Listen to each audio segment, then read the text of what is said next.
श्रीराम जय जय राम. थोडे वाचावे पण कृतीत आणावे. खूप समजून घ्यावे, ज्ञान संपादन करावे असा पुष्कळ लोकांना हव्यास असतो आणि त्याच्याशिवाय त्यांना चैन पडत नाही. हे एक प्रकारचे व्यसनच आहे. अफू खाणाऱ्याला कैफ असल्याशिवाय चैन पडत नाही. थोडी अफू पचनी पडली की कैफ येत नाही, म्हणून तो आणखी अफू कैफ येईपर्यंत खातो. असे होता होता अधिकाधिक अफू पचनी पडत जाते आणि शेवटी इतकी अफू खाण्याची वेळ येते की त्यातच त्याचा अंत होतो. ज्ञान संपादनाच्या हव्यासाचे असेच आहे. म्हणून थोडेच वाचून समजून घ्यावे आणि ते कृतीत आणावे. नाहीतर जन्मभर ज्ञान संपादनात वेळ जातो आणि कृती न झाल्या कारणाने पदरात काहीच पडत नाही. मनुष्याला पोटभर जेवायला 25-30 मिनिटे पुरेशी होतात, पण जेवलेल्या अन्नाचे पचन होण्यासाठी 5-6 तास जावे लागतात. मनुष्य एकसारखा जर खातच राहिला तर त्याला अजीर्ण होऊन तब्येत बिघडेल आणि त्यातच त्याचा अंत होईल.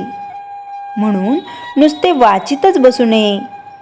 थोडेच वाचावे पण ते कृतीत आणण्याचा प्रयत्न करावा. नुसत्या वाचनाने किंवा विषय समजावून घेण्याने प्रगती होत नसून ते कृतीत आणण्याने प्रगती होते. म्हणून केवळ समजावून घेण्यापेक्षा ते कृतीत आणण्यावर भर असावा.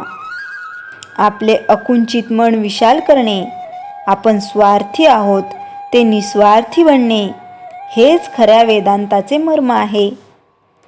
नुसत्या विचाराने तत्वज्ञान निश्चित होणार नाही. त्यासाठी साधना करायला पाहिजे. जग सुधारायच्या नादी लागू नका. स्वतःला सुधारा की त्या मानाने जग सुधारेलच. आपण सुधारलो नाही तर मग जग सुधारेल नाहीच.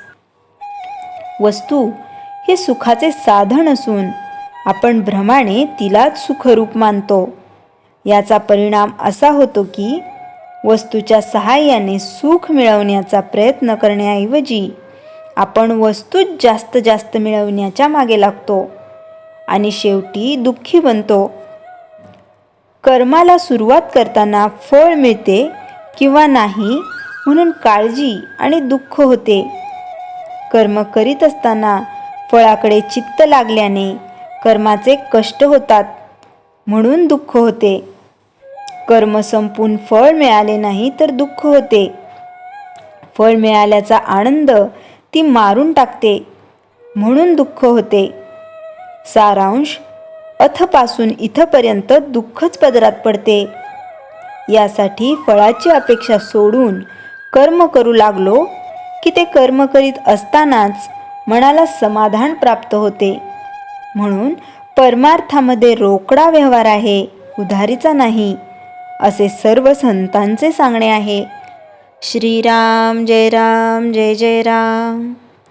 चैतन्यवाणी. अधिक वाचू नका. जे काही थोडे वाचाल त्याचे मनन करा आणि ते कृतीत आणा. श्रीराम जय जय राम.